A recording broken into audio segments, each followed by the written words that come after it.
speaking of conservative media and sticking with this theme, Don Imus is taking a great opportunity to convince people that he isn't a racist. Don Imus now has an extraordinary opportunity to talk in a non-racist way because of Barack Obama. And by golly, Lewis, we know Don Imus is going to take absolutely every opportunity he can get. Here is Don Imus talking to Neil Cavuto on the Fox. I don't know if this is Fox News, Fox Business. I don't know exactly which network it is. Talking about Sarah Palin's book and talking about Barack Obama. Let's take a listen. She's a very nice lady, I'm sure, but she's a dope. Why do you say she's a dope? Well, she's just She's coming out with a book. Well, she can't read a book. Now that's not right. Maybe that's not right. I'm sure she is. She became governor of a very important state. It's a big, big state. There's 9 people there and a polar bear. What are you talking Okay, and then we'll talk about that Sarah Palin book. Let's also play the beginning of that clip. Or that was the beginning? Okay, so let's play the second part then. Well, you said it. No, I understand that, but the audience is they're already thinking, what time is Beck going to be on? Are we at 2 minutes, Lewis, on this? Because I think we want to be at 2 minutes. Here we go. I think we've got it. We got it. I've got it. But she's a dope. Why do you say? Okay. Yeah, you're right. Beginning of the clip. So okay. let's start this thing off here.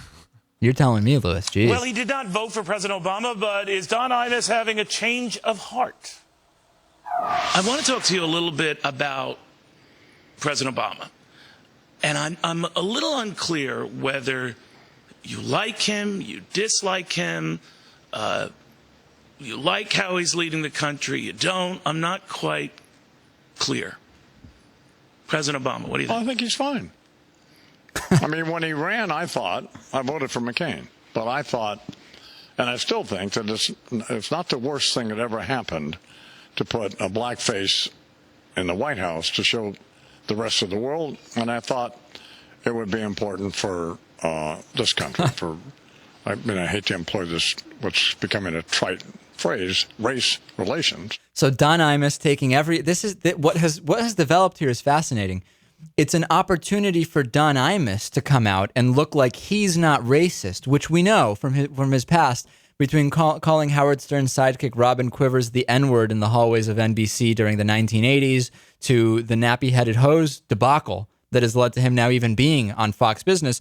Any opportunity for Don Imus to indicate he's not a racist, he's going to be absolutely thrilled to take. Every time I look at an African American, I think that he should be upside down and hung from a tree. I mean, this would be a brilliant opportunity for Michael Richards Kramer if he could somehow be asked to comment on Barack Obama's presidency. Right away, he could start saying, hey, I'm not a racist either. Let me get on that bandwagon. Sure, but I wouldn't say he was thrilled for this opportunity because it kind of looked like he was gagging on his own words there. That's what Imus's show sounds like. Really? He's like that all the time? Basically, that's essentially the demeanor of the entire show. Let's briefly talk about Sarah Palin's book, which was mentioned there too. I believe that Sarah Palin clearly did not write this book, even though it's not being published as Sarah Palin as told to. The name of the book is Going Rogue. It's just being sold as by Sarah Palin, as far as I know. And maybe somewhere in the acknowledgments or something, the person who wrote the book is actually mentioned. Could Sarah Palin conceivably, remember, she can't even name one newspaper she reads. She wrote a 432-page book in a few months. It seems very hard to believe that Sarah Palin... How many people could you find in the U.S. who call themselves writers who would not be able to name a single newspaper that they read that would be able to put together over 400 pages in a few months? I can't think of many. Nor could I. I'm sure there are some other writers behind the scenes here. She did go to California to work with another writer on it. She's listed as the author. As I said, it doesn't say by Sarah Palin as told to. I don't know.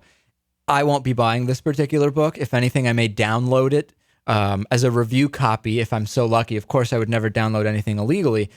If I'm offered a review copy or sent a review copy or something like that, I would take a look at it.